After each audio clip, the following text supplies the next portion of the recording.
Hello, everybody. Welcome back to another episode of the Sharon Death Show, where we overshare about death. This episode is a extension of last week's episode. We had a bunch of notes we didn't get to, but before we do that, I'm gonna say a quote, and this one's from the Bible, and then Sharon's gonna pull a card. This one is from the book of John.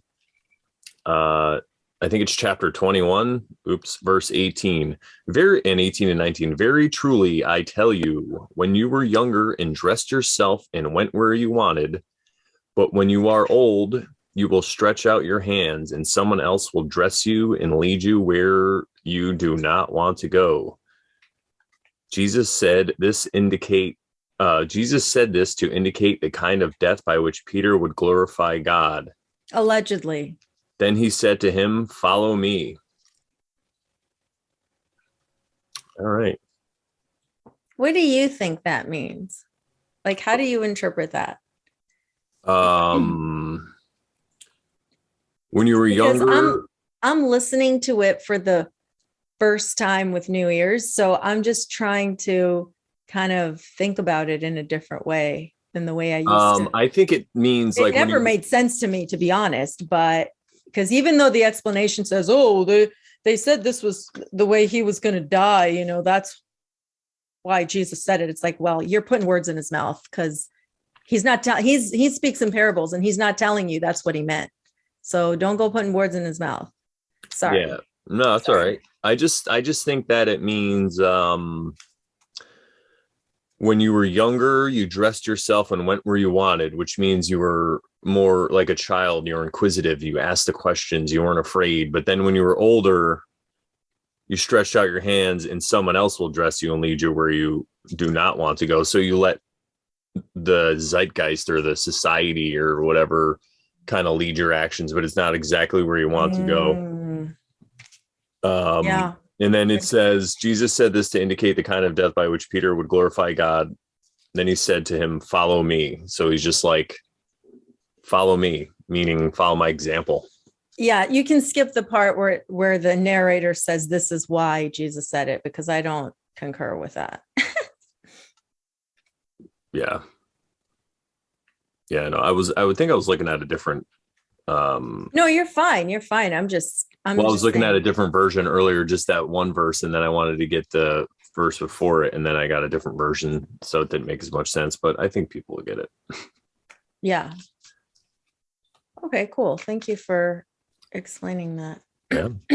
I'm pulling a card. I'm shuffling. And guess what I pulled? This Death. Is funny. No. The Tower. No.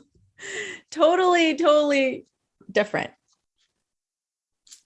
Two of Swords? The Lovers. Oh, the Lovers. Oh, all right. Oh, I thought those were swords. It's a mountain. I thought there were swords crossing. Oh, yeah. There you go. That's a cool card. It's all blurry, but yeah. Yeah, I like on this card how the guy's looking at the woman and the woman's looking up at the angel.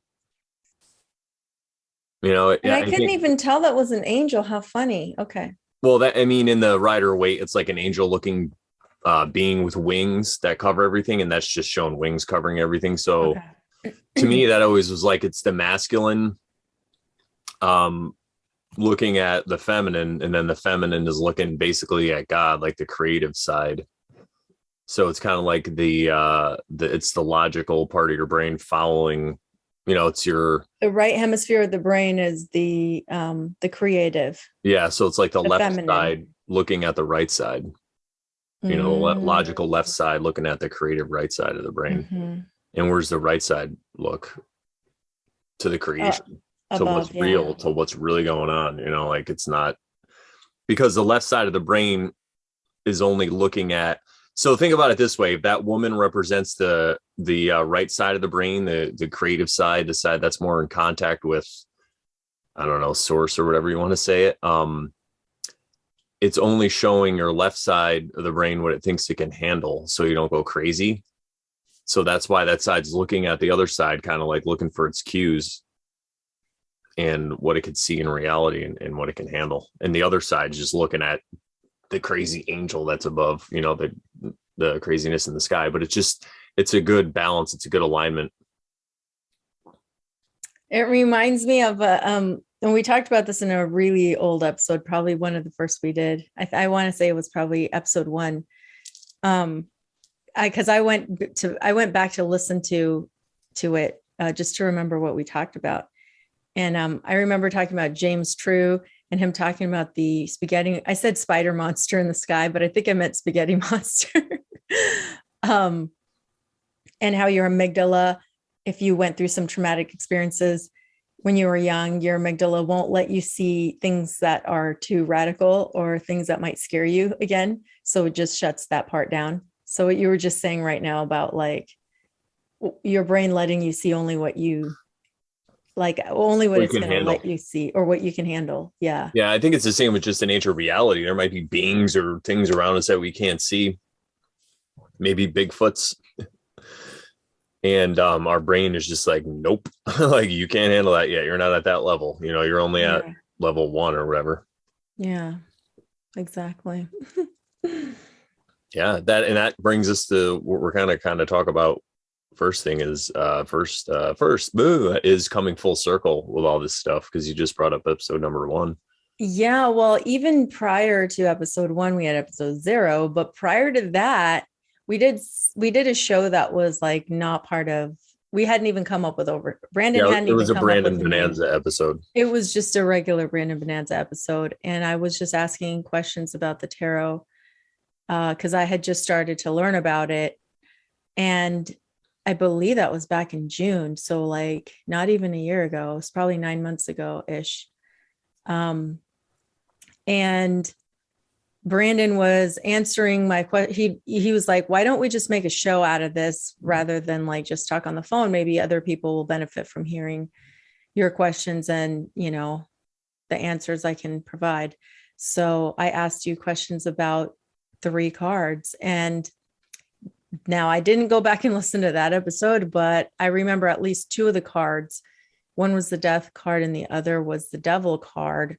And I think the other one was the Tower card, because I think those are the 3 most misunderstood cards. So I think it was that third one was the Tower, but for sure Death and the Devil, if I remember correctly. Yeah, all the scary cards. Yeah. So we are coming full circle from that first time we ever did a show together.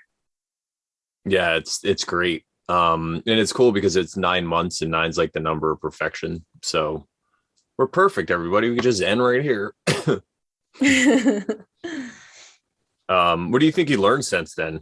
Like, I mean, okay, that's probably way too much of a broad question, but what are the important things about, let's just say death, because that's what we're talking about, that you incorporated in your life? You know, I'm throwing your curveball here. Yeah. So I feel like I'm so much more at peace with my cosmology. And I was saying this to somebody the other day who wrote me, this lady that I used to go to that church with a few years back. And she was always really sweet. And I was always friendly with people, but with her, she was just like, oh, I love it how you're just so like you. I would say her full name, like, cause that's how I like would talk to people. I would say their full name to them. So she was like, no one's ever said my name like you. And she was just really sweet. So she hadn't caught up with me in a long time, since a couple of years ago when I left probably. And so she wanted to see how I was doing and everything. And I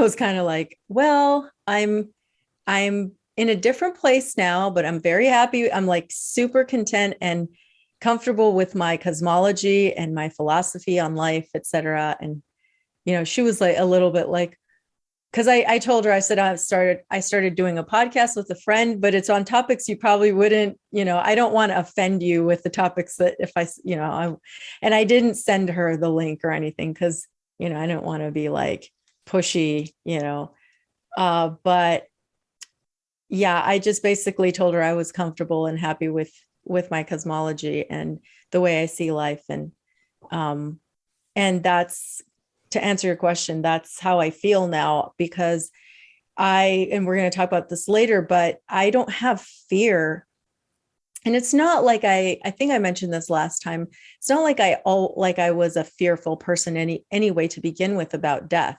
Because I always just saw it as like, okay, it is what it is. Like people just come into this realm and then they live a life and then they go. And they lived their life and that was meant to happen, et cetera, et cetera. So I was never really super like afraid of it. Like I said, I was just like, don't let me drown. Don't let me suffer. I just want to go like that when I go. And so, but as far as like a perspective and a way of seeing things, totally different than 9 months ago, for sure. For the better. And I just feel like I'm more open with myself to be, I guess, aware of other cosmologies or other philosophies or other ways of thinking about this life and this realm and how we're living it, why we're living it, etc. I have, again, like ever since, a couple of years ago, I told myself I was wiping the slate on everything I ever had been told. And I was going to start fresh and just allow myself to be open to a lot of different perspectives. And so that's kind of in a nutshell to answer your question. Awesome. So basically less fear, really. Yeah. But and more comfort in my, whatever cosmology. Yeah, I hear you're saying more confidence kind of. Yeah. Yeah, that's awesome. I feel that when I started to get into these things, it was like that for me as well. Which is awesome. Less fear. I really think that's the freaking key to all this is fear, or no fear, having no fear. Right. So what we're going to talk about next, though, is actually the tarot specifically. And we're going to talk about the death card and what that could represent and all that stuff. And my view is I got into the tarot because of symbolism. So to me, all these things are symbols for something else. It's like an allegory, like we were saying before. I don't think if you get the death card, it means that you're going to die. It could represent a physical death.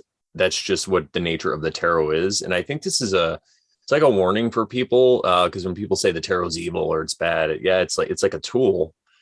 And if you use that tool through fear, then you could manifest something crazy. I'm not saying you're going to like die because you pulled the death card, but you could get yourself in that headspace and just get stuck in more fear. But the death card to me is it's more about the end of a cycle, because I see in the tarot there's like so many cycles and that line up with life. And it could be, like we said, it could represent physical death, but it could also represent the death of an idea, a death of the way that you exist in the world, a death of the way you see the world, a death of a relationship, maybe, could be the end of an addiction and stuff. And we're gonna talk about all this stuff, but that's what I see more. It's like when you shift your perspective, like you were saying before, like James True, he says that thing about aperture, and he equates your worldview to the lens of a camera, and you could shift your sometimes you could shift it, but sometimes it gets shifted by something you see or something you experience, right? So it's that point when it shifts, the old point of view, your old you basically dies, like your old way of looking at the world dies. So in a sense, you do die. I mean, somebody could say that you do die. And that's kind of what I think that they're talking about in that verse that we just quoted at the beginning of John. Also, I think he has more. That's more what they're touching on. But it could be both, like that's what I always say about all this stuff, especially the Bible. It's a tool, just like anything else, just like the tarot. So okay, I want to explore what you just said about that verse you read, because he's telling him, you used to allow, when you're young or whatever, you used to allow yourself to to do things that you wanted to do, right? But now the way you're going to allegedly, the way you're going to die is by allowing other people to tell you what to do and other people to manipulate you. How, what do you think that means? Like, what is he implying that, like, because of those sorts of things, you're going to wake up and realize something and that's what's going to cause a spiritual death? Or no, I think more what they're talking about there is when it's kind of like you're going along with the crowd, you're going along with what society says, and when you do that, it could be your death. Because not the good kind, not like a spiritual, or not like a dark night of the soul, which we may talk about, but like a real death. Well, not like a physical death, but I mean, it could be a physical death, but it's more about, how can I put this exactly? It's kind of like, because when you were young, I think what he was saying was you're listening more to your intuition and you're listening to the signs and the synchronicities. So you were alive, but now you're just going with the crowd. So you're dead, you're just like, you're inside, you've covered up your intuition, you blocked it out. Because like he says, you're doing this even though it's not what it's what you don't want to do, but you're doing it anyway. Yeah. So this is the negative aspect of death. Whereas sometimes you and I talk about death, there's a positive aspect to it, like a death to a certain thing, because the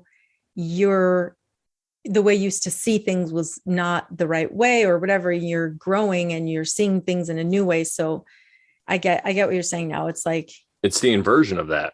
Okay.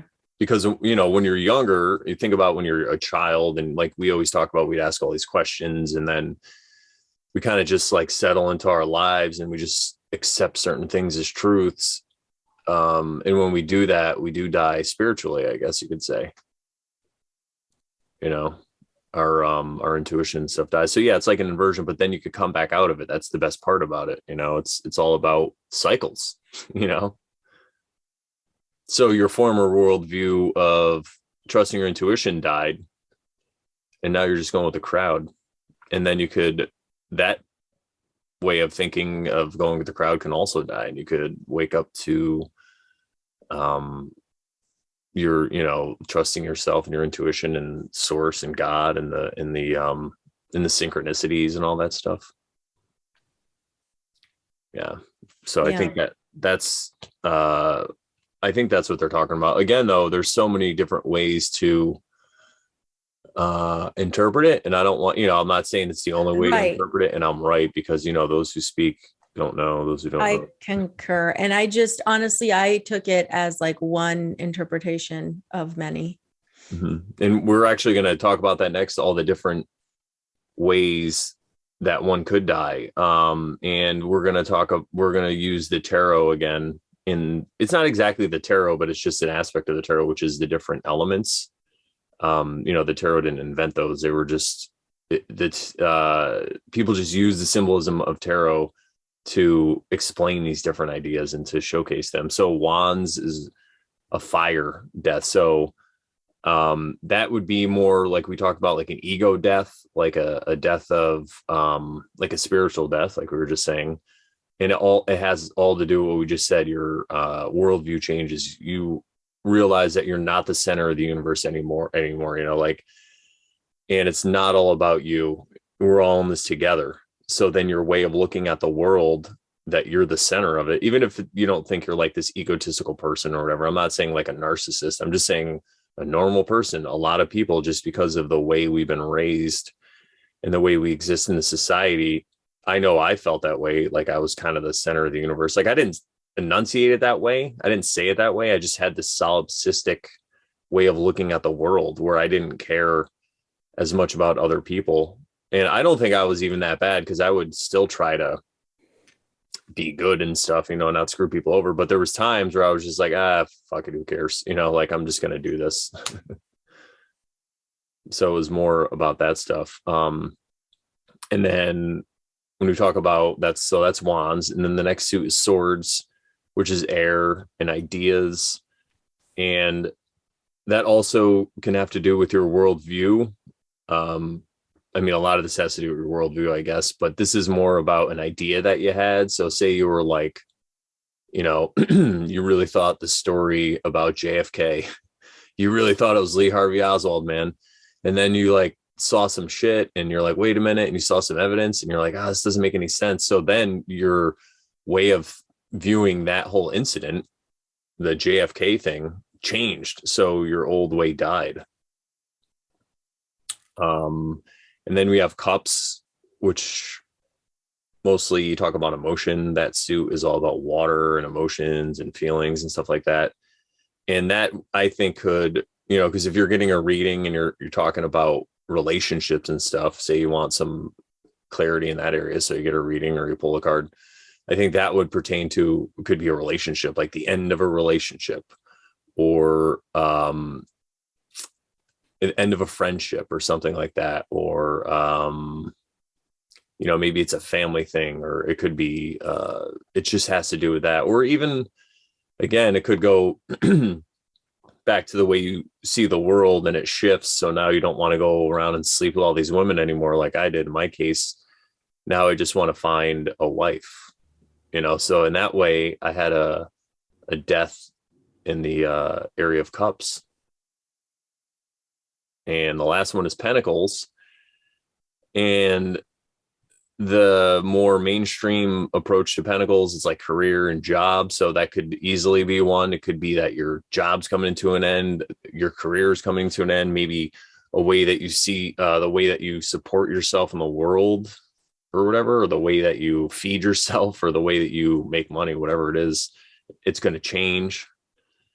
And again, these ideas all stack on top of each other, because sometimes you have a job and you're really happy with it for a while, but then you see some things about the world and then you realize that your job is overall like, oh shit, I work at a bomb factory. I always use this example.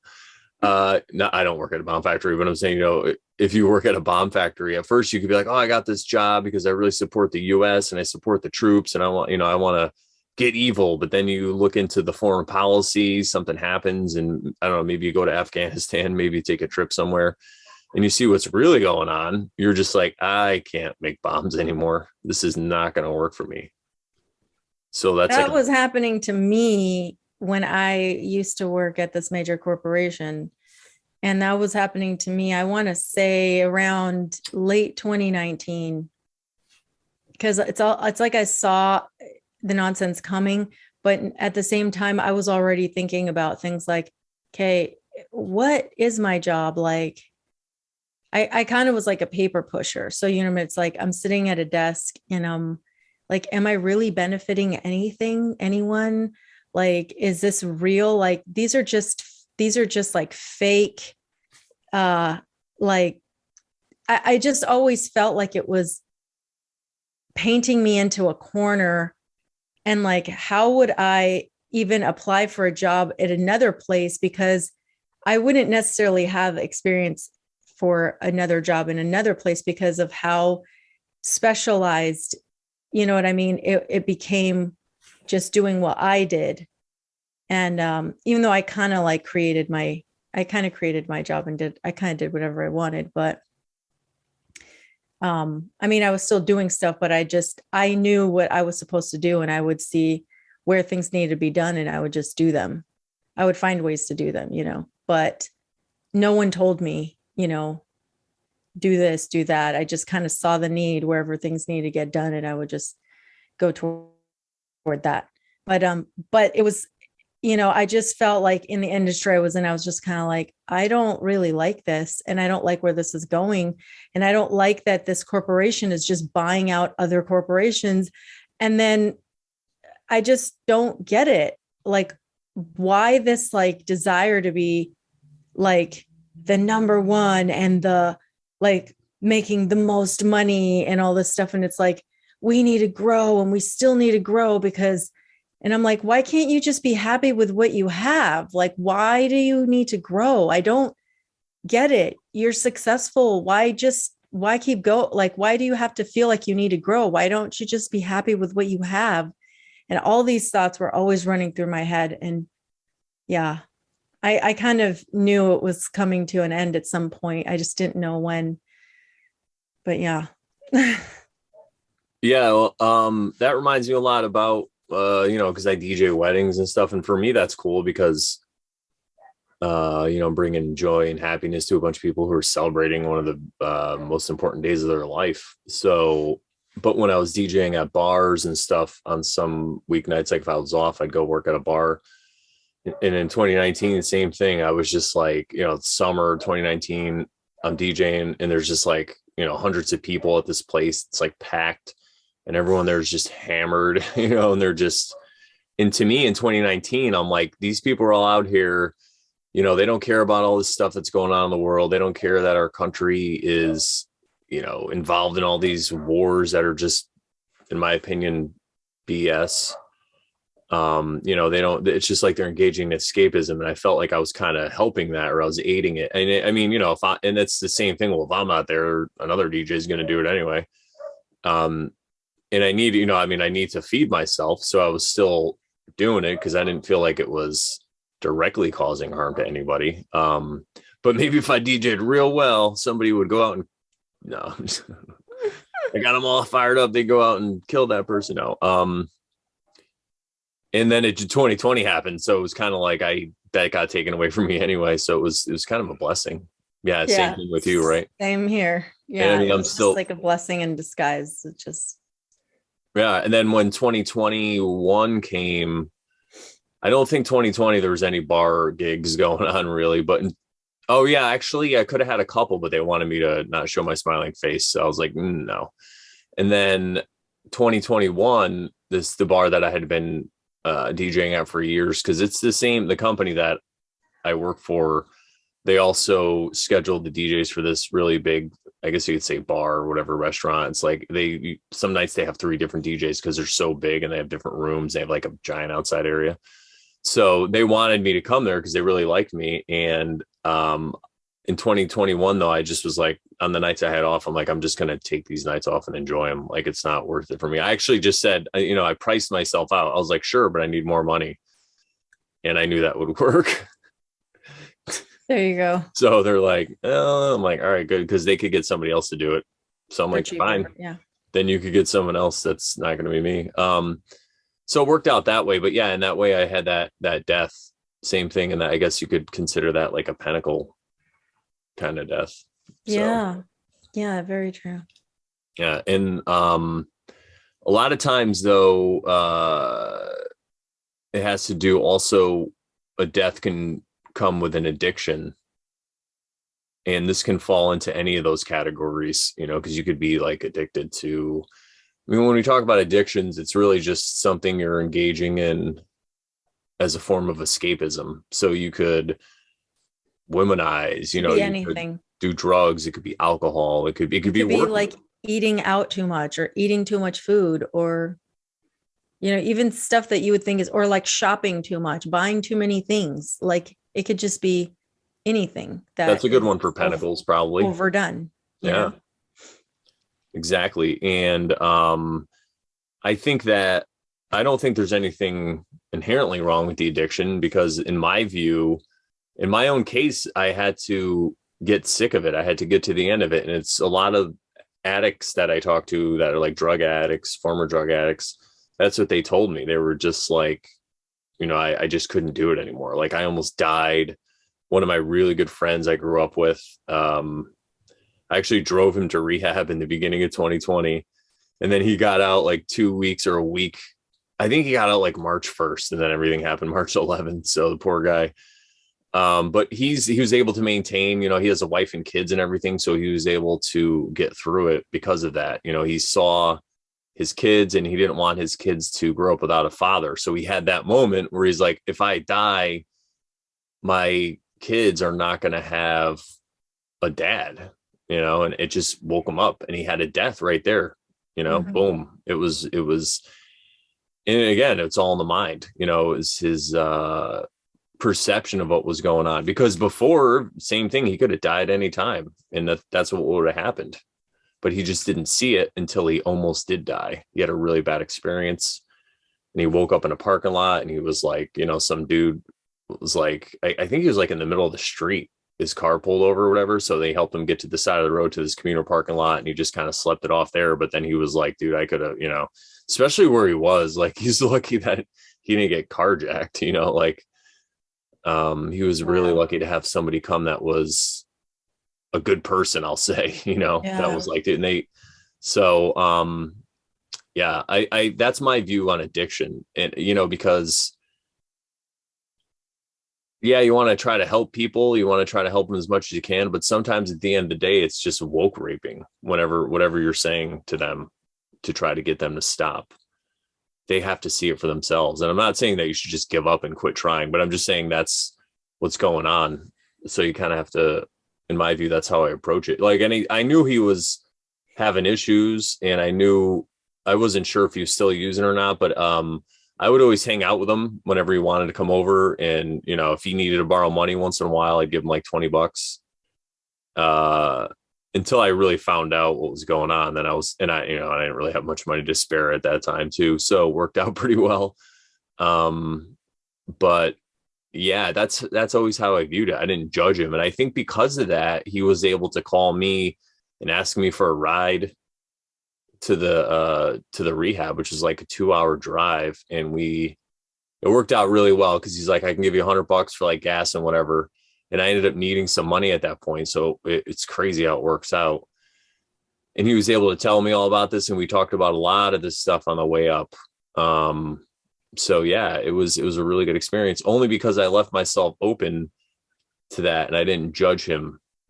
You know, I still was like, yeah, I agree, this is not the good way to be. I'm not just like, oh yeah, just keep doing it, you'll be fine. You know, it's not that. It's like we talk about, it's very nuanced. It's a balance. Yeah, absolutely. And these kinds of things can sometimes be called dark nights of the soul, right? In what particular cases would you think that, or what would you label or call a dark night of the soul? Well, in my book that you can get at shadowwork.com, that the link is in the description. Sharon and I are actually going through it and re-editing it one last time so I could put it up. I described my own experience when I basically was living to just hook up with women. That was like my job. So I was just paying my bills. I had all my stuff so I could just go out and, you know, I would buy things, to kind of, I was like peacocking a little bit, you know, like try to impress people and stuff like that. So after I had this whole epiphany that just wasn't the life for me anymore, and I didn't want to do it anymore, and I'm an introvert, so I just withdrew within myself, and I stayed home a lot, and I didn't really hang out with a lot of my old friends. I didn't go out to other places anymore looking for women like I used to. Like, I'd still go to the casino and play poker or whatever, but I wouldn't be like looking for women everywhere and like trying to talk to women. I was just doing my thing. And it was like, the way I describe it in the book is kind of like I was a caterpillar who went into the cocoon. And the dark night of the soul is that time when you're in the cocoon. That's a really good allegory, really good, what's the word I'm looking for? I'll think of it. It's a really good representation of that. Yeah. Because I needed that time so a caterpillar, what's he do? He crawls around on the ground, right? Crawls around on things. What's a butterfly do? He flies. Well, I wanted to fly. You know, I wanted to fly to the next level, and I wanted to experience what it's like to be in the air and to fly to the treetops and check out all the flowers. But I couldn't do it right away because I didn't know how to exist in the world. I didn't know what to do with my phone. I'm like, who am I going to talk to? I mean, I still have friends and stuff, but I just didn't know what to do with my free time. So I just spent all that time looking into all this stuff. And then it led me to the tarot eventually.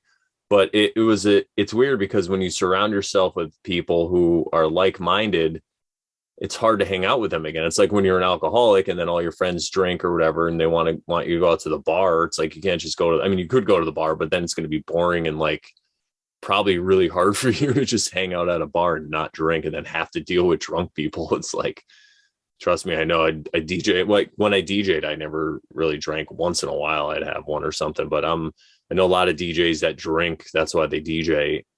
They could get free drinks and all this stuff. But I was always like, nah. So it was just different for me. So I had to figure out a new way to be in the world. So there was this process, like I said, of going through this cocoon, this phase.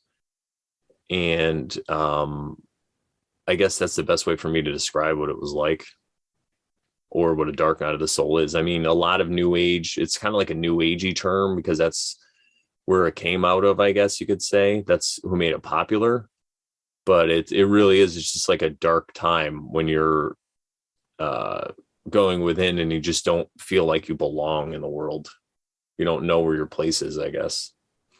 Okay, so you had the experience of like cocooning, right? But some people describe dark nights of the soul as like really experiencing like they're going, like they feel like they're going to die. And that's probably why we brought it up in this topic of death, because some people really are so troubled by whatever they're experiencing. They literally feel like death is upon them and death is at their door. Have you ever experienced anything like that? Well, I could just say that I didn't feel like I was going to die, but I felt like I was dead, if that makes sense, because okay, the way my ego basically died. Because I mean, I'm not saying I don't have an ego, of course, that's would just be my ego talking. I definitely have an ego, but the process of my ego died. It became different. So in that way, I just didn't know, it's kind of one of those things where it's hard to explain to somebody unless they actually went through it. I'm just kind of giving them words to an experience. Yeah. Sorry about that. No, you're fine. I'm clarifying for the listeners. It was a really good question. You don't have to be sorry, Sharon. How dare you? So I just don't know that I don't know that I've ever experienced one. Maybe like the, excuse me, like the death card, like you were talking about allegories, and like death card represents like death to ideas and thoughts like that. I've had those, but I've never been I don't feel like I've ever been at a place where I had a feeling like I was like dying. So, but maybe the way you describe it as like feeling dead inside, maybe that might ring a bell for me. Yeah. More. Think about it this way. What if you discover tomorrow that all social media and everything on your phone is totally evil, and every time you use your phone, they're like killing kids, right? So you have to stop. You're just like, oh my God, how would you feel tomorrow if you couldn't use your computer or your phone or any of that stuff? Right. I mean? It's a huge like wake up call. Like it's a lot to handle for sure. Yeah. Yeah. So you would have to just, because we could all say we're addicted to social media in some way, Right. So you could just be like, oh God, what do I do now? What do I do with my day? You wake up in the morning and you're like, what the fuck do I do? Like I'm used to checking my phone, checking for messages. Now I just got to be with myself. And I have to think about my thoughts. I can't listen to podcasts and stuff because they're evil. I'm not saying this, but I'm just saying, say something happens, this is just an example. Hypothetical situation. Yeah, exactly. So yeah, that would be the best way for me to explain to anyone who's listening. Just imagine that happened tomorrow. Say you had concrete proof and you figured out that every time you use your phone, people are being murdered or something, or just something crazy, right? Like, yeah. Or even electricity or your house or whatever it is. And this happens to a lot of people, like some people like food, for example, right? Say you're like, oh my God, I can't engage in eating animals anymore because the torture is just so terrible. And then you're like, what the fuck do I eat now? And you're like, I don't want to be a vegan, but if the way this is getting, the way that my food is being processed or whatever, processed and all this stuff, the way it's being the way that I get my sustenance is just from torture, and that really gets to you about, say you get a pet cow and you're just like, oh my God, something really crazy happens. So you're just like, what the hell do I do now? It's that whole thing. A good example would be like, say you're a skateboarder, or like you're a professional athlete or something, right? And then you get injured and it's a bad injury and there's nothing you could do. And your whole life, say it's football, like you grew up playing football, your dad's a professional football player, all you know your whole life was football. And you were just about to become the star or the famous XYZ, and then you get injured and you can't play ever again.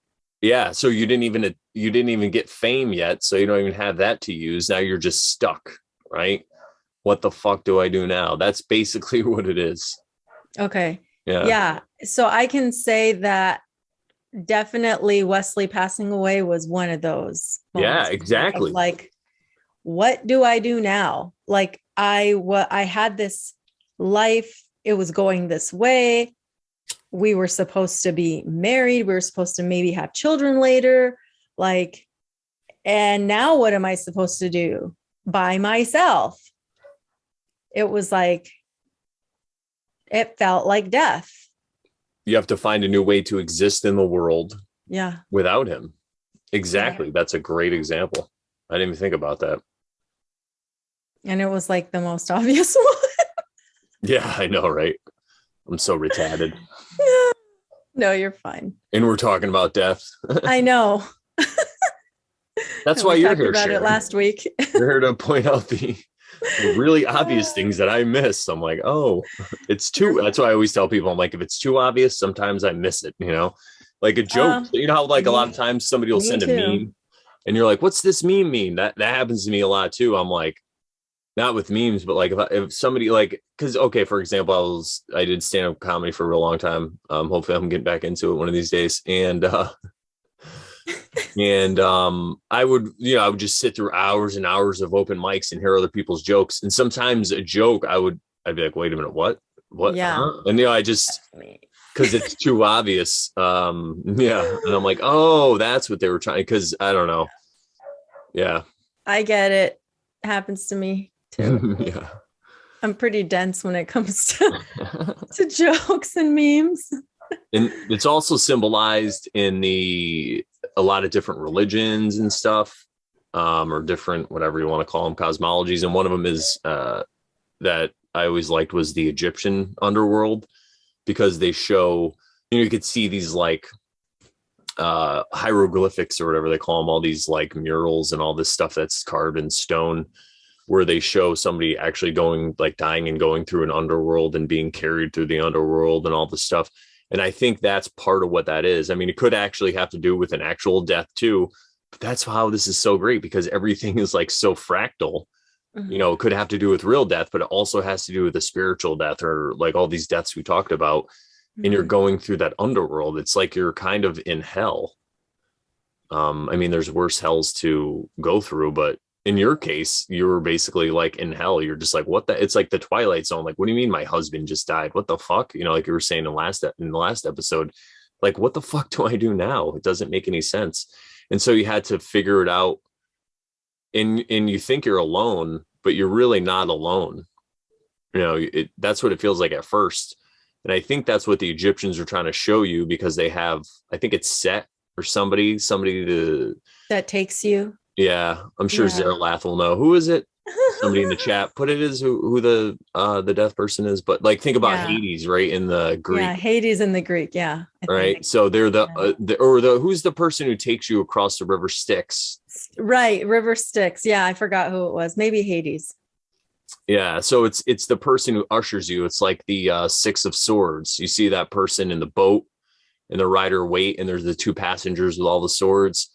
Mm-hmm. That's that person that ushers you. And who is that? That's just another aspect of yourself.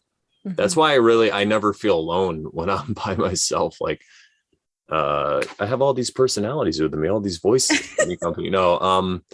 Because I really, it's me, myself, and I. Yeah, there's three of you. Exactly. That's all you got in the end. Exactly. That's what I found out. I was thinking of the De La Soul song, just me, myself, and I. Oh, okay. I was thinking, I think it was Beyonce. What was that? Ugh, sorry. I know. I'm just saying Speaking of devils, no, I'm just kidding. That's the only one I knew. Yeah, and then we have what's seeing past your actions. Do you remember what that note was for? Is that kind of what you're talking about with you were talking about atoning to yourself by oh changing your yeah, that's behaviors. past actions. Okay. Oh, I read that wrong. Seeing your past actions. Oh, okay, yeah. My brain does that sometimes too, to put words out of order. Especially when I'm podcasting and I'm like half looking at it. Yeah. That's another time where you get to atone for what you did, because in my example, I was thinking about like some of my exes or my ex-girlfriend, and how I was kind of just wasting her time, because I didn't really want what she wanted. And I just didn't have the balls, I guess, to say it. I was just afraid. I didn't want to hurt her, but it's like ripping off a Band-Aid, just to rip it off, That's not up to me to decide how she's going to feel about how I feel. I just have to let her know that this isn't working, no matter what happens. But I didn't see that then. I mean, it's still hard for me now. I'm not really one to get into conflict unless somebody really gets me going and pissed off. And then I'm like, yeah, let's do this. But I try to usually avoid conflict if I can. And that's something I have to work on. And that's what I like about setting boundaries. Yeah. Because then you really don't have to get to the edge. If you put those boundaries out and you set them, it's kind of like a little landmines, telling people like, hey, if you keep hitting these landmines, eventually you're going to get to my base, my fortress that I surrounded with these landmines, and you're going to get to the barbed wire, and then you're going to have to deal with the machine guns, like. Yeah. Yeah. And like what you're talking about, not being able to voice your, true thoughts about your relationship and your true intentions, knowing that the other person, knowing that the woman didn't have those same intentions and you didn't want to hurt her.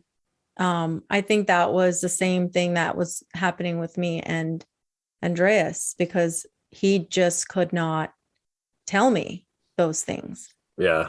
And because he couldn't tell me, I just kept assuming that things could keep going. And it just made things worse, I think. And I think it just built up a lot of resentment and stuff, which didn't help, And I was trying to think about how that manifested itself, whether it was like a dark night of the soul or anything like that. But throughout all the conflicts that I had in that relationship with him, it felt like I was going through a lot of the dark night of the soul within the relationship, like in that time frame, because I was experiencing a lot of things I wasn't accustomed to, like rejection, but like not even, it didn't make sense to me, And so then I was like, well, what, I thought we were going somewhere, and it's not work. So I started to get to a point where I was like, you know what? He can do his thing and I can do my thing. And, we'll just do what, we'll just keep going and see what happens, and, but that took a long time. That took 8 years for me to be like, okay, this is not going anywhere. And then I had somewhat of the fortitude to say, okay, here's some videos, check them out, tell me what you think, and just see if he would ever reach out to me again. And he didn't. So I didn't. And then we didn't talk for 4 months, before he passed. And it was very strange. But like, I don't think I experienced the dark night of the soul.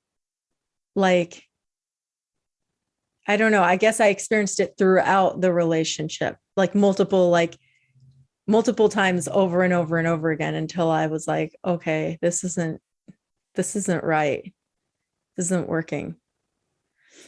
Yeah, exactly. And That's kind of, I wrote about in my book about the dark night of the soul, because the whole reason I wanted to write that book was because I saw what happened 2 years ago. Well, I guess by the time people see this, it'll be like late, maybe, well, yeah, late March. But in 2020, when everything happened, I saw that everybody was kind of like locked in their house and told to stay home and put a mask on and do all this stuff. So I was like, oh my God, people are being forced basically through a dark night of the soul. Like the entire realm, like the country, the whole plane of this earth or whatever, everybody, all the countries and everybody, most of the people were going through that, but it was like an inversion of it.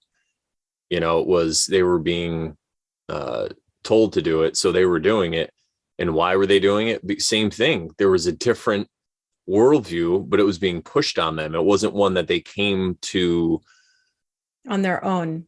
Yeah, on their own. They didn't have their own aha moment. It was a reverse of that. And then by the time all the lockdowns and all this silly stuff happened, now not everybody, but a lot of people, most people have a different view of the world now.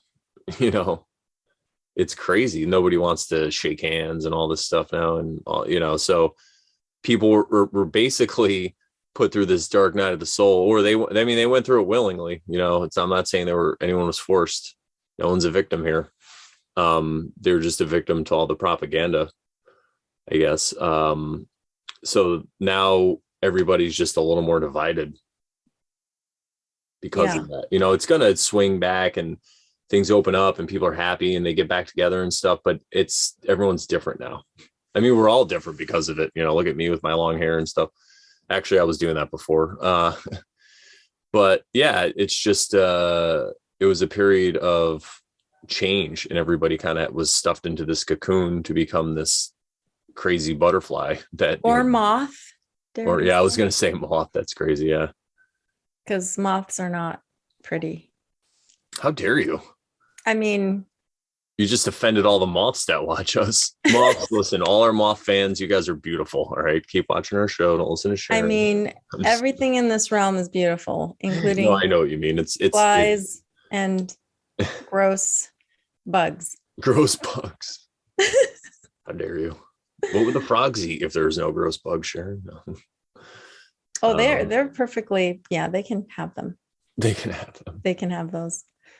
But yeah, so that was the death card. And basically you're basically saying that through these experiences, these dark nights of the soul, changing your behaviors, you're aligning your behaviors more with nature. Yeah, when you're having a positive experience, like I talked about with my own individual experience, it was now trying to align, at the end of the day, I didn't know this exactly, but the way I can say it now is like I was trying to align my behaviors more with the nature, like what is correct for somebody as a man to do that's going to be prosperous for him and not cause him to keep getting into these cycles and harming himself at the end of the day, really. So I was trying to align my behaviors more with nature. Yeah. And it's funny you say that because the whole like aligning yourself with nature, because I back in like 2011, 2012 timeframe, I changed my lifestyle because I saw the deception and the whole like medical industry and stuff like that, dare I say, and what they were telling us to how to feed ourselves and all this stuff with, fake things like that food pyramid and all that crap. And like corn. Yeah. And I knew just instinctively, just by seeing all of that and looking into it a little more in depth, I realized this is all like a deception. Like that's not how we should be eating. And then I thought to myself, like, I wanted to go back to nature. Like, okay, how did our ancestors eat?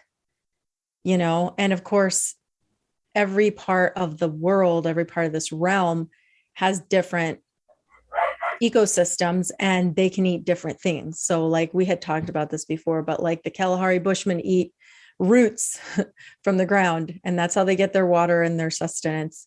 But, people in Alaska or the Inuit people, they eat whale blubber, or used to, or whatever. Right. So it was just more about like how to align ourselves with nature. And I was I'm just like baffled. I was thinking about that 10 years ago. Insane.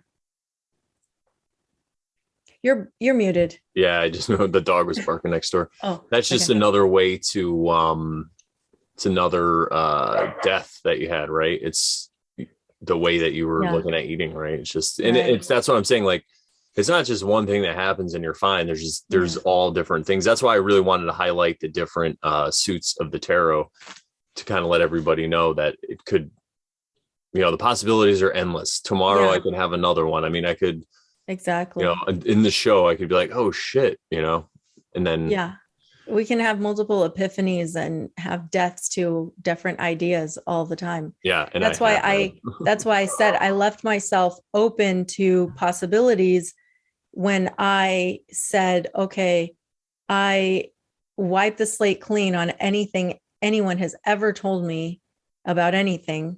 And I'm just going to look at it for what it is. And I'm just going to start being open to what the possibilities are. And that's why I don't label myself. That's why I don't call myself anything, because I'm just a living woman on this realm, allegedly. Did I create it? Perhaps. I don't know. Do I create everything I see? I'm just kidding. But anyway. That's why the name of the show is Over Sharon. Right. The last thing I want to say about this Dark Night of the Soul thing is, and this is something that Mark Passio said all the time, and I loved it. And he was like, I had to say, I was wrong. I was really wrong about a lot of things. And I was, even though from a certain point of view, I was right, because all these facts that I had and all this stuff. But when I was looking at the results and the fruits of my life, it wasn't what I wanted to do anymore. And I think that's one of the important steps, is that you have to admit that you were wrong. And that's another reason why I don't make claims, especially when we're doing the show and stuff. And I'm always trying to keep everything open and vague. It's not that I'm trying to like dance around topics or whatever. It's just because I could be wrong. And I don't want what I say to go out into the internet and then someone sees it and then like, oh, this must be the way it is. And then they start to align their behavior because of it. It's like, no, I don't know. This is just what I found so far. These are my experiences. This is what it led me to. And this is how I see the world now, but I could be wrong. Exactly. Yeah. And I was wrong before about lots of things. And I pushed my little ideas and beliefs and, indoctrination on other people too. Yeah. And that was wrong. And, I said, and we're still doing it to a certain extent. I just think we're a little more responsible with it right now. But, we talk about a lot of things that we don't know. We don't know what happens after we die. We have no idea. We could just be nothing. It's possible. I don't think it is. We're just speculating. Yeah. So contemplating. We could wake up in a video game somewhere, like on Rick and Morty, if anyone knows what I'm talking about. But there's one episode where they go to this like galactic arcade and you can play this game where you're this guy Roy and you like live your whole life as Roy, and then when you wake up you're like, oh my god, that was just a game, so yeah, exactly. So who knows, man. I don't really think that's the case, but it's probably something like that.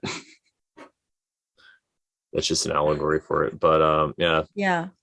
So one of the other cards that we wanted to talk about, which is kind of related to some of the things we've talked about before as well, is the Devil card, because it's also another very misunderstood card. And as we have talked about before, this whole concept of a devil or a demon or a Satan it's just not, I'm not making claims that he doesn't exist, but just from my perspective, if I look at it from the perspective of what does it cause when I believe in something like that? Well, it causes me to have someone to blame, oh, well, Satan's doing it. Satan is causing all these evil elite people to do all of this stuff? What about if it comes from within them, just like the Bible says? The James scripture that we read the other day, the book of James, he basically says the evil desires come from within our own hearts. So there you go. It's not like I personally cannot blame a devil, a demon, or a Satan, because to me, it doesn't align with, first of all, it doesn't align with scripture, I don't think. But even though allegedly it might, some people would be like, well, Jesus cast out demons and stuff. Well,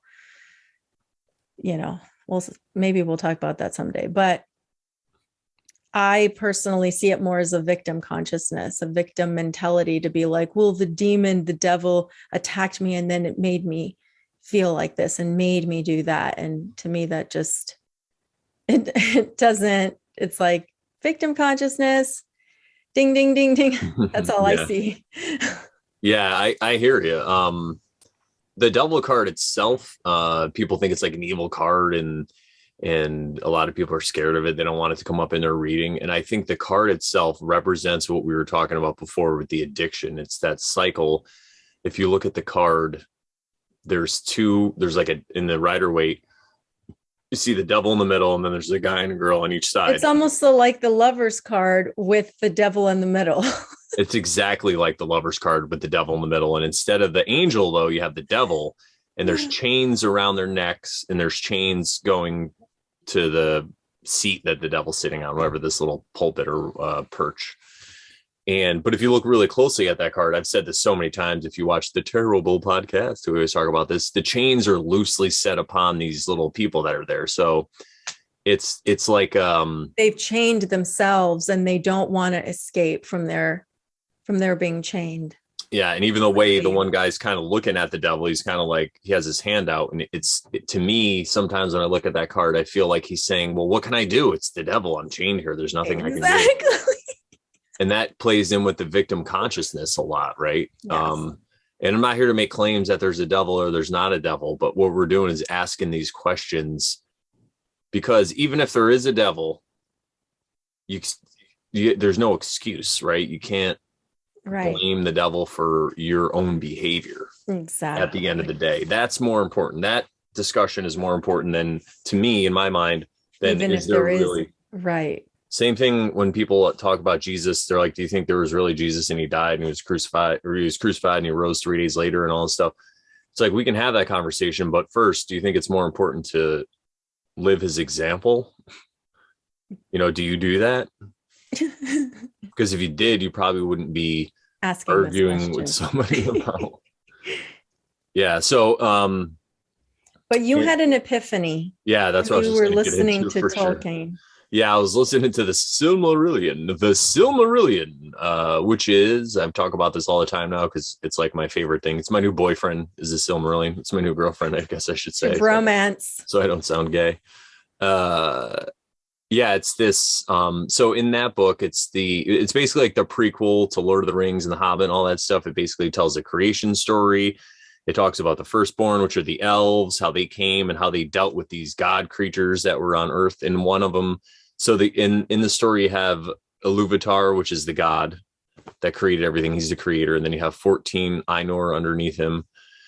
And one of them is an evil lord. He's actually the most powerful. So it kind of reminds me of the Satan thing. And he decides that he wants to be the one in charge. Like he wants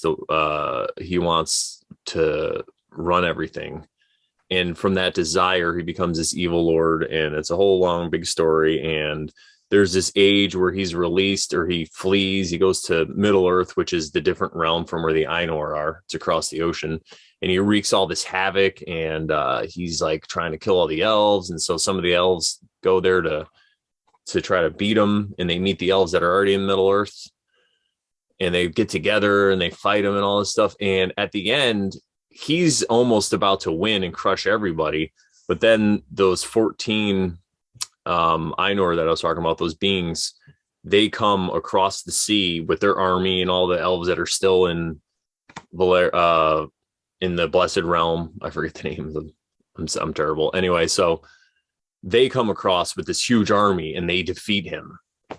And then they take him and they basically take his spirit and cast it out into the void. So he's gone now. And after that happens, Tolkien talks about now he's gone, but all the discord that he sowed among these people, all this jealousy and hate and envy and self-hate, and man, that dog is going at it next door. What up, dog? All the dog Speak barking. kindly to it. Tell them it's going to be okay. So it'll be all right. Listen, just because your owners are Puerto Ricans and they leave you outside. I'm sorry, did I say that? I'm just kidding. So no, he's a great dog.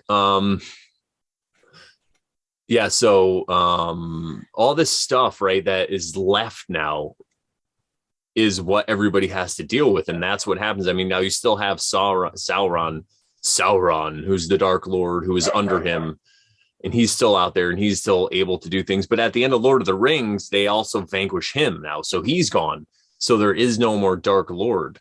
But what exists is all, like I said, all this discontent that he's sown, and it discord, exactly. And it's all in the hearts of the humans and the elves or whoever's left. By that time, it's not really the elves are kind of leaving Middle Earth at the end of Lord of the Rings, but now all the men, all that stuff is left in them. So now they have to fight other men and other factions and other stuff, and it goes forward and all this stuff. And you see us even now, say we go present day, right? So that's a good way to say, hey, I think it was kind of a way of Tolkien. Maybe he didn't even realize he was saying this, but he's like, there is no more devil on this plane anymore. It's all the discord that he sowed now that we have to deal with. So it's just an internal battle. So we have to figure it out. Why do we hate ourselves? You know, why? It's your own demons. Yeah. You know, why don't we have self-love? Why are we so hard on ourselves? Why do we have all these negative thoughts all the time? Why do these negative thoughts cause us to get engaged in behaviors that could be seen as addictions and stuff like that, and escapism? It's all stuff that we have to figure out on our own and go within. So I think that's really what even Jesus, when he's talking about how like this is not a battle of flesh and blood, like this is a spiritual battle or something. Didn't he say something like that? I'm probably misquoting him, but yeah, our enemies are not flesh and blood. That's what it is. The enemy is, and when they say it's spiritual, it's just really, in my view, what I've seen, it's just what's going on inside, and you have to kind of fix that. And that's like the hardest thing to do. Was really hard for me to do with my my previous addictions, and still is these days. I mean, it's still kind of it trips me up every once in a while. I mean, I don't know if anyone totally gets over. I'm sure some people do. That's who they call like people who are enlightened, who really might be, or realized beings, you know, these Christ-like people that come along.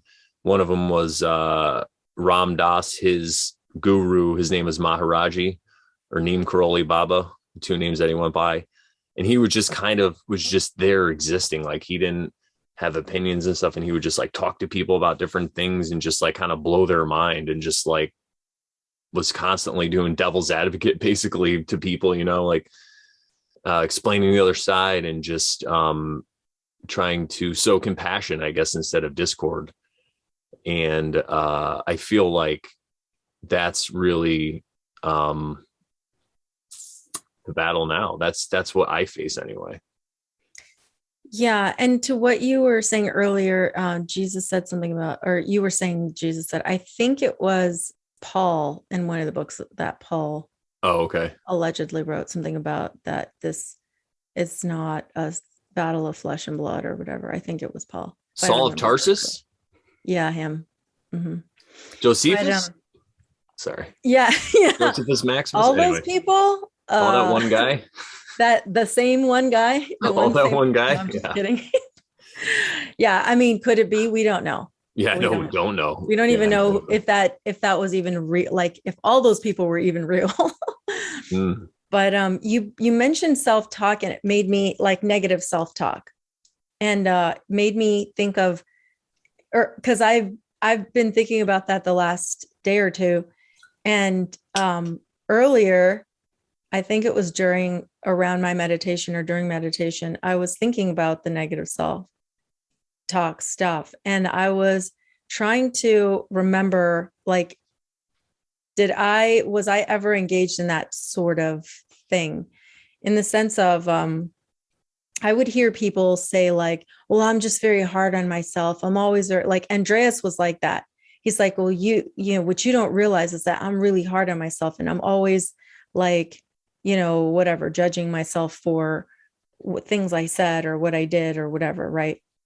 And I personally couldn't relate so much because I don't feel like I've ever been super hard on myself about things. It's so, and we may talk about this later, but there's a video that Brandon was, he shared with me, and his friend Joe shared it with him.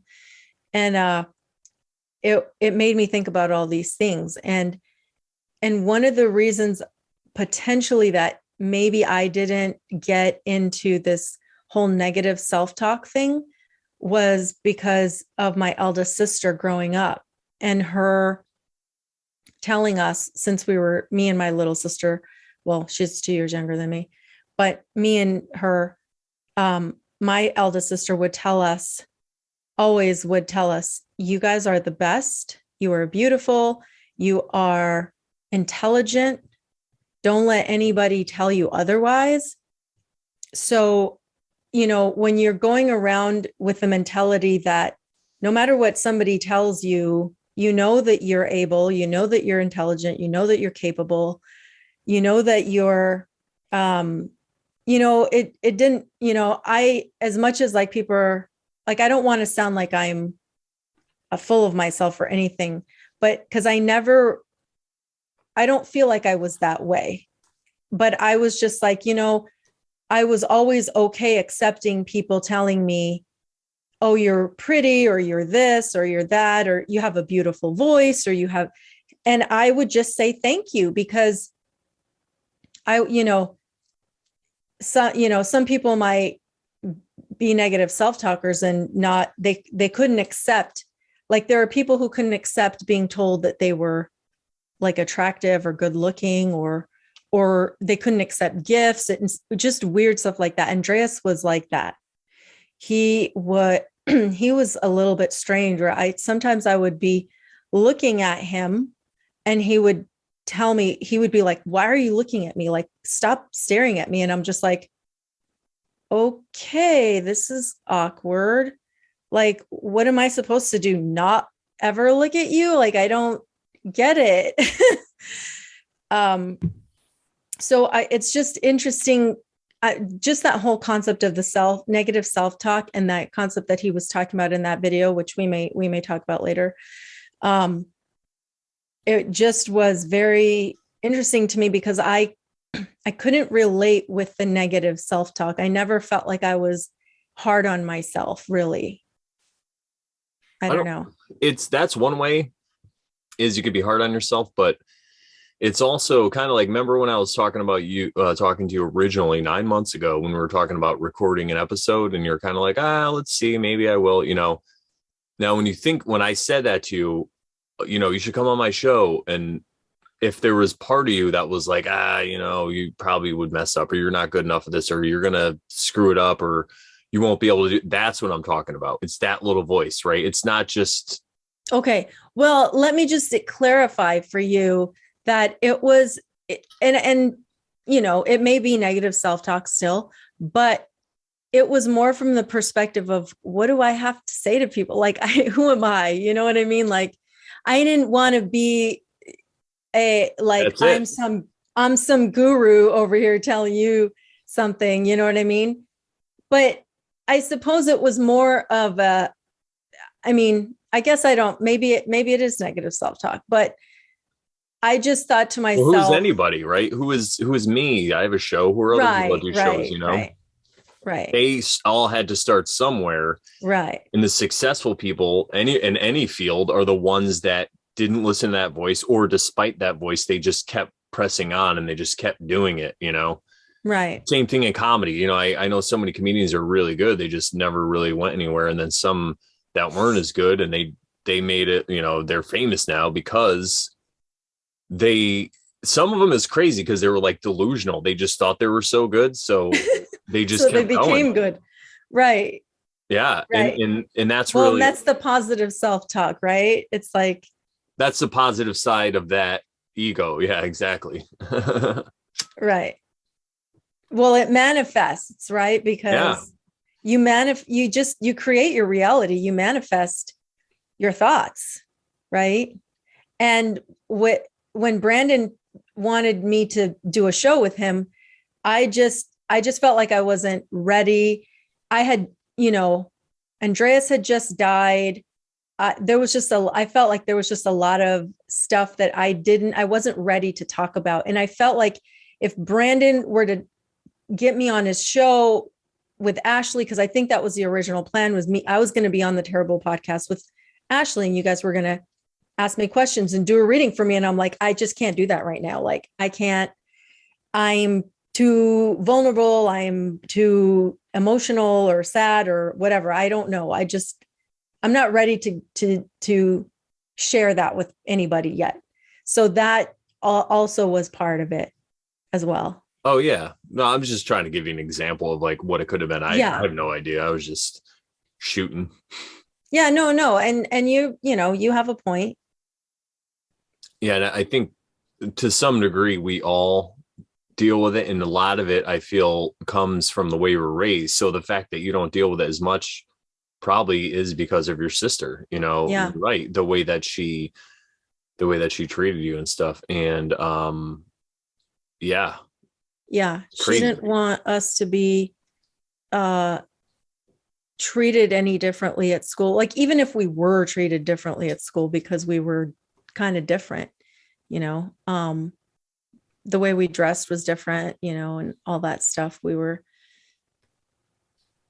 so even still, I was still like made fun of, and girls were still mean to me. So, but I was just kind of like, what can I do? Like, I don't know. I mean, well, you had somebody that you looked up to more that was telling you positive things. So you didn't care as much about what those other people are saying because she was older. She was, she seemed like she had it figured out and stuff. And that's great. That's a really good blessing. Yeah. Yeah, it was definitely huge.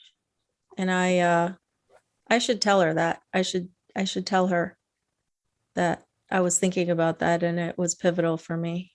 You should totally tell her that. Yeah, I will. I was going to say that actually, but you figured it out. So, I was going to ask if you told her, but I just thought of it today, really. I mean, of telling her, I think I've thought about it before. Oh, yeah. Yeah. I mean, it might be a good thing. You never know what it could lead to, but you could just be like, listen, my life is way better. I see all these other people, all these retards out there. But I think at the end of the day, in this whole thing we're talking about, death it comes down to fear. The reason why people have an issue with death, it all has to come down. And that's another thing. I think I talked about this last week, maybe about Tolkien and stuff, or maybe it was a week before, but it was about how the men, so in the Second Age, when the men of Numenor come, which is basically, so if you're familiar with Lord of the Rings, Aragorn, the guy who becomes king, his line of people, there's if you're really interested, you can go look into it. And Tolkien wrote a bunch of stuff about how those kings started and how they ended up and all this stuff. And they were always mortal. The first one lived to like Elros. He was Elrond's brother. Elrond in Lord of the Rings, the elf, his half elven, and his brother was also half elven, but he chose to be immortal. He chose to be a mortal man. And so he had 500 years, and then going down, they'd live less and less. And after so many hundreds of years or thousands of years, or whatever, they started to fear death, and they started to do basically everything that they could. I mean, up to like human sacrifice to try to appease this god, right? Who's the Dark Lord, who is Melkor, who was already gotten rid of in the first age. So Sauron gets among these people. They take him prisoner, actually, which is hilarious. They go to defeat him, which they could have. And he's like, I'll just be your prisoner. And he goes and lives among them. They take him as a hostage. And then before long, he's like running the show because he's so flattering. He's such a nice guy. Everyone thinks that evil's like this. You can see it, but no, he's like this really nice guy. You know, before he was known as the Lord of Gifts. When you're talking about like making the rings, this was right before he made the right after he made the rings. This happened. So anyway, he gets in this kingdom of Numenor, and he's around all these guys, and he's talking to the king, and he becomes his like top advisor because he does know a lot of stuff, right? He's not a human, he's not a mortal person, so he has this perspective because he's been around so long, so he could tell people how to be successful and make money or whatever in the physical world.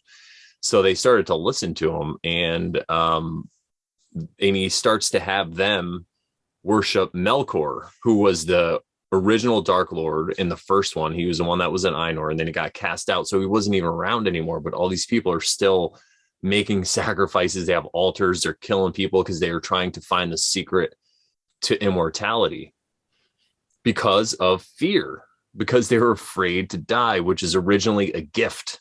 We talked about that in the episode. I know that, so I won't go back into it, but it was originally a gift. It was death. So I think if you can conquer that fear, and you could see death as just a portal, right? It's just it's another beginning, really. But that's the thing I really want to talk about, was the fear, because I think that's, you could say like what I was talking about with the whole 2020 thing. I mean, that, you know, people getting forced into this dark night of the soul or whatever, it was because of fear, right? They allowed it to happen. Nobody did it to them. Nobody locked anyone in their own house. I mean, maybe a couple people, but mostly overall, people did it themselves because they were afraid of a virus. They were afraid, or whatever. They were afraid to die. They were afraid other people were going to die. They're afraid of death. So I think that's really where we all go wrong with this whole concept of death, is that fear. Yeah. And when you boil it down, there's really nothing to fear, when all it is a return to source, the divine, God, heaven, whatever you want to call it. And it was always part of the plan. So these, dare I say, religions made you fear death. Why?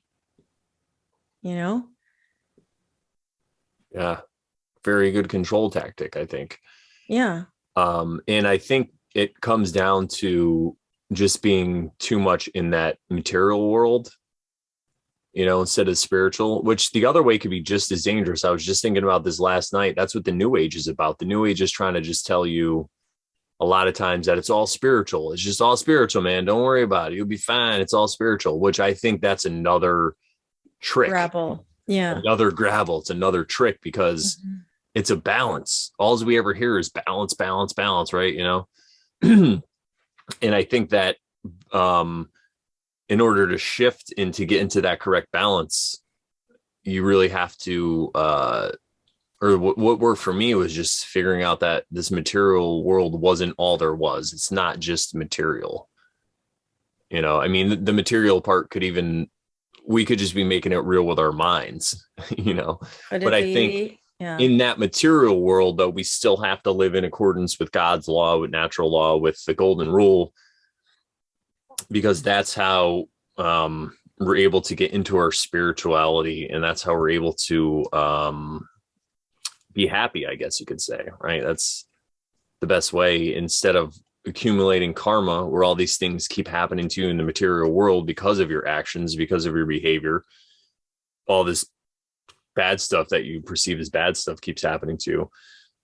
It's just because the way you're treating other people and the people around you, and then other people see that, and then you miss out on so much because of that, or you're treated a certain way, or whatever happens. I mean, I don't know how this realm happens, but there's other crazy cosmic stuff that happens too, like in the realm of synchronicities. They're just like, I guess you could say, negative synchronicities, right? That'll start happening. The same thing happening over and over to you until you like make a connection and realize that you maybe need to stop a behavior or something. Yep. And you know, we say as above, so below. These cycles, it's the same thing. You get caught in the cycle, and you're like, you just keep, it's like what's the definition of insanity? Doing the same thing over and over and again, expecting different results. Well, that's what you're doing. You're going over and over and over and over again until bang. And then you have this death, and you wake up and you're like, oh shit, I can't do that anymore. And then you go living on your life and you line your behavior, and then there's something else and you get caught, and then bang. And you, oh shit, that's another one. Here we go. So yeah. And one of the things that came up when we were putting our notes together was this concept of eugenics. And you said, you know, could this all be part of, you know, this eugenics concept? yeah, I think that when people talk about the term eugenics, they a lot of times people, even I thought about just like you know, like abortion or you know, putting poison in the food or whatever, stuff like that, that makes people live less, or it creates less people to be you know, like abortion, just it's now you have less people to deal with because there's all these Or other Dr. Kevorkian. yeah, or Dr. Kevorkian, right? People who are dying at the end of their life. And you know, or just maybe too soon. But I think that you could just take this on this term eugenics, and if you're gonna treat it like an umbrella, you can look at all these other things that are just anything I think that's causing people to either die before they're supposed to or not have children is basically eugenics. And if you look at it backwards, it's kind of like Owen Benjamin says when he talks about eugenics is just like farming.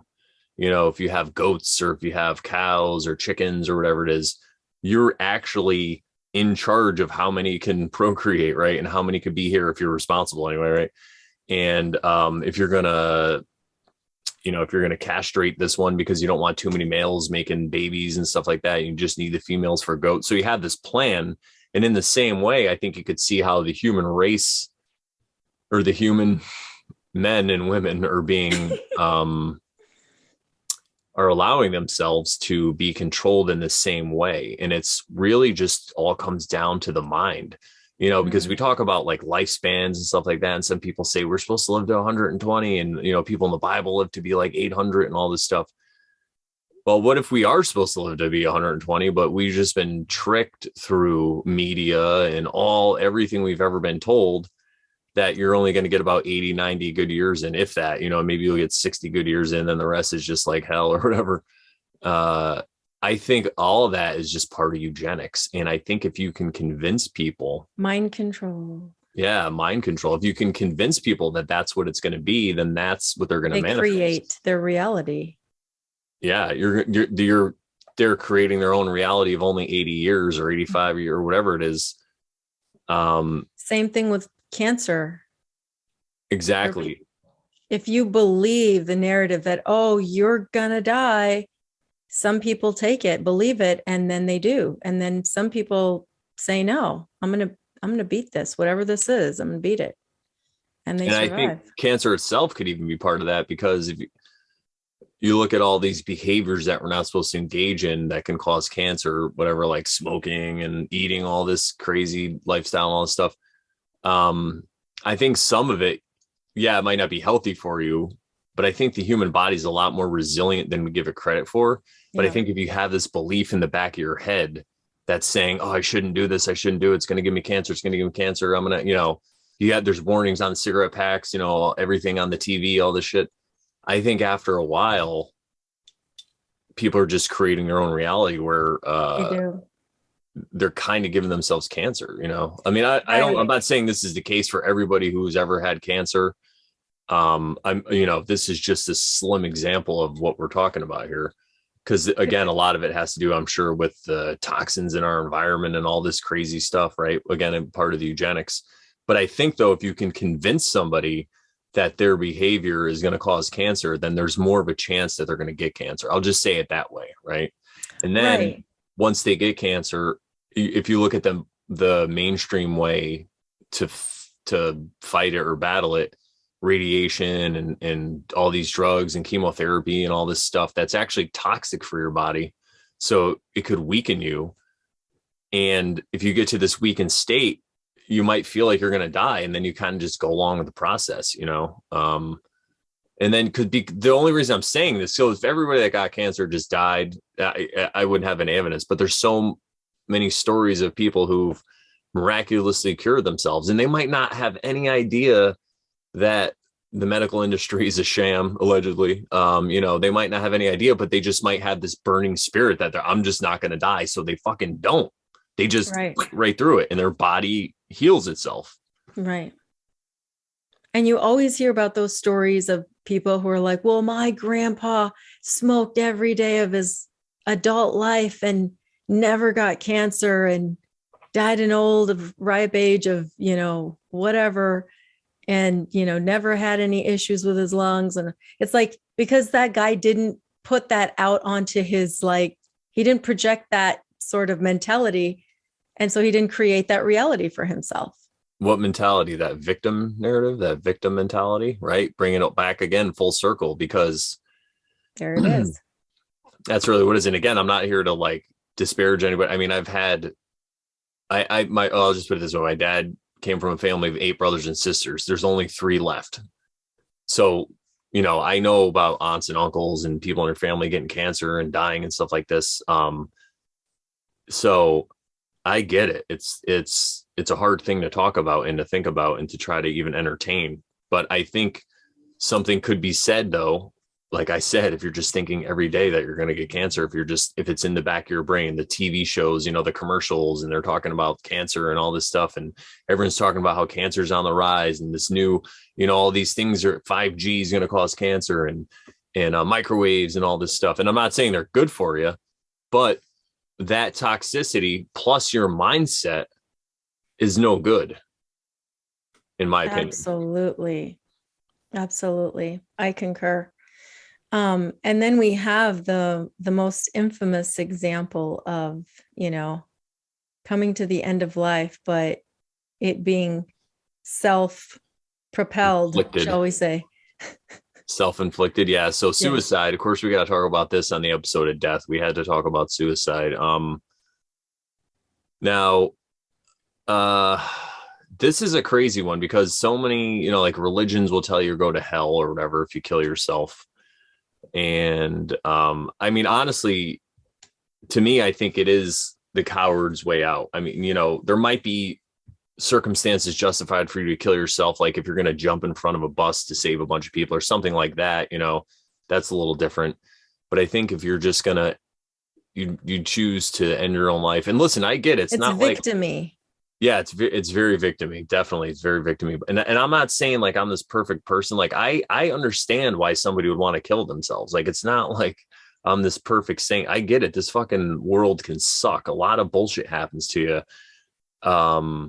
There's a lot of times where it really seems like there's no way out. And if you look at the way the society was, especially through 2020, everybody's lifestyle was changed. People who were extroverts who were used to being so social got stuffed into their houses, and they kind of just went crazy, I would imagine. I loved it because I'm an introvert, but so I could see that though. And it's not like I'm judging anybody because I've never walked a mile in anyone else's shoes. So I'm not here to judge anybody that's killed themselves, but I still think that at the end of the day, what you're doing, for example, I have a friend who in the past year killed himself, and he had a son. And I think that we were talking about this. It's kind of so we talk about all this trauma that everybody goes through and that people pass down from parents to children, and the children grow up and have their own children, and then they just pass it down. I think when you kill yourself and you have children, it's like a direct download of everything. All that trauma, you're just placing it onto them now. It's on their shoulders. So you're pretty much saying, I give up. I'm not going to deal with this. You deal with it. And then you put a person in a situation where not only do they have all this trauma that they had to deal with, because everybody goes through trauma when they're growing up, whatever it is, one thing or another. Now it's just like this extra download of, it just gets multiplied. It's like squared, cubed. It's crazy. Yeah, absolutely. And it continues the cycle, like you said. Yeah, and exactly. So I feel like it is, at the end of the day, you're just giving up. But I don't think, and I said this before, I think it's like the ultimate form of escapism. Is that what I said, right? Oh, no. Oh, not escapism. It's the ultimate form of procrastination. Yeah.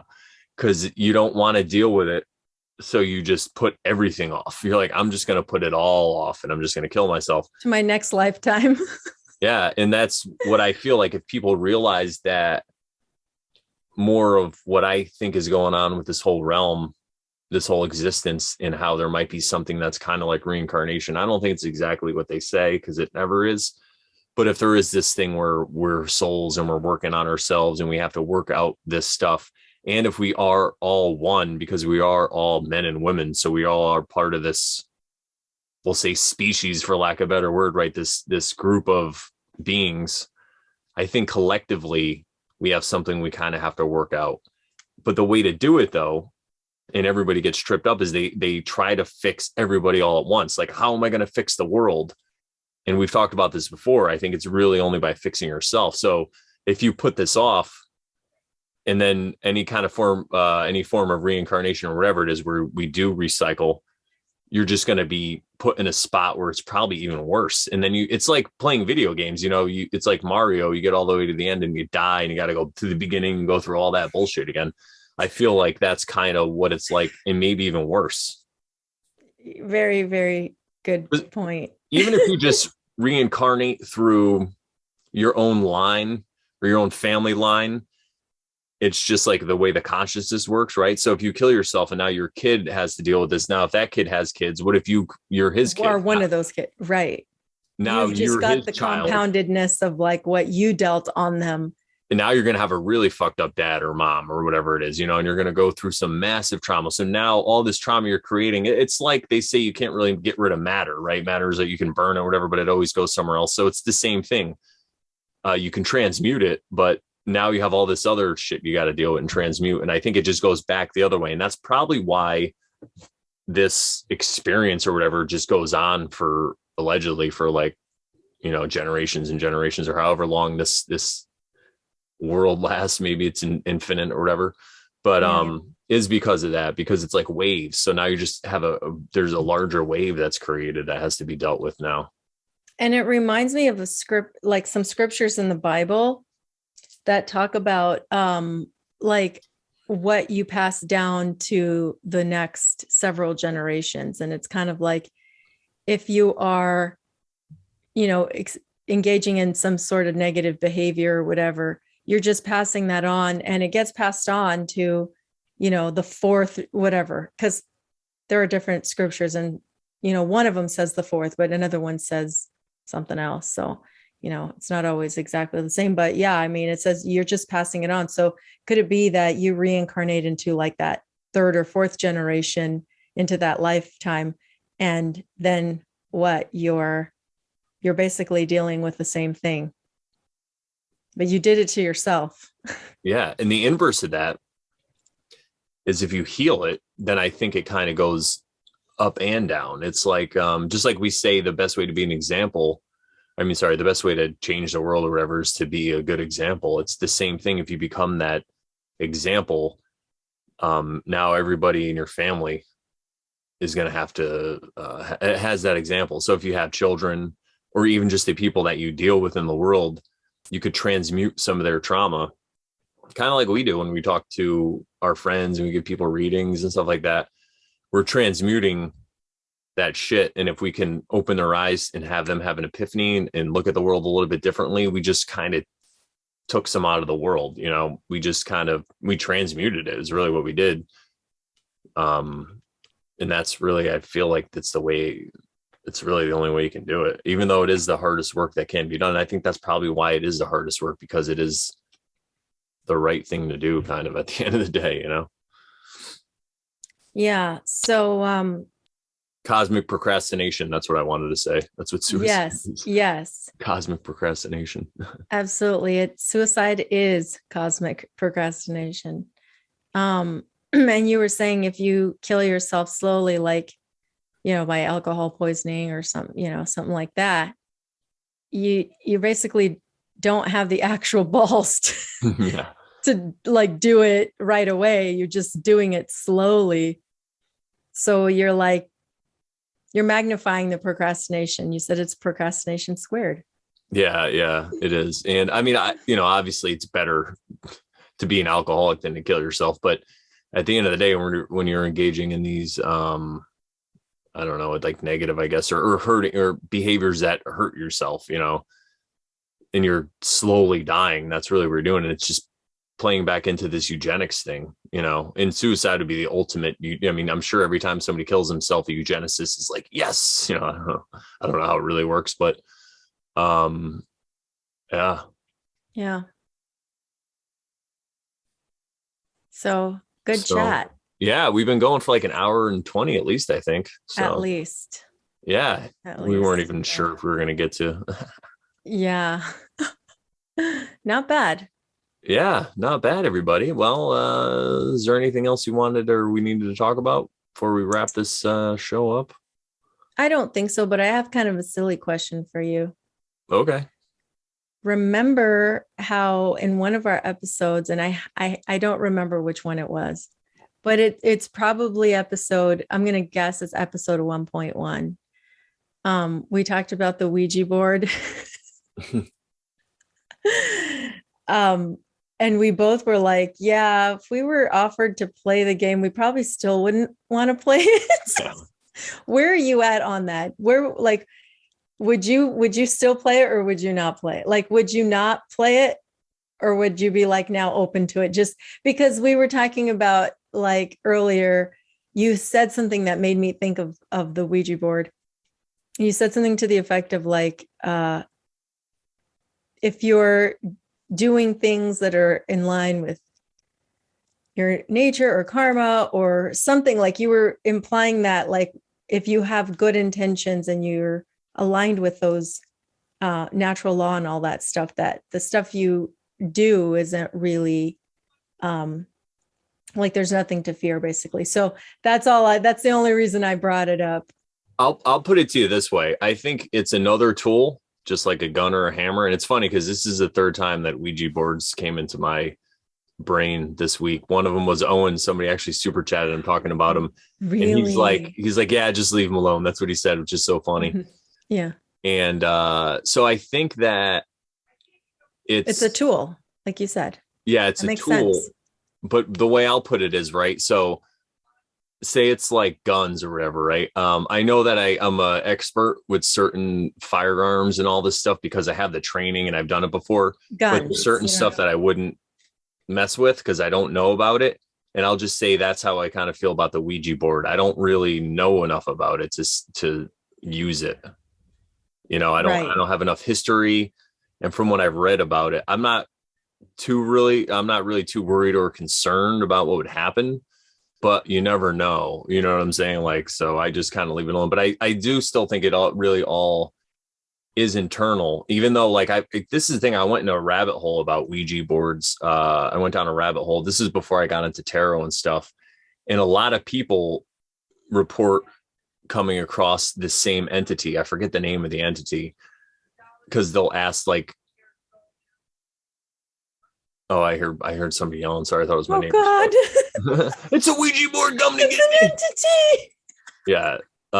So, and the way I could explain that is because, again, I think this is all internal. Like we talked about demons before.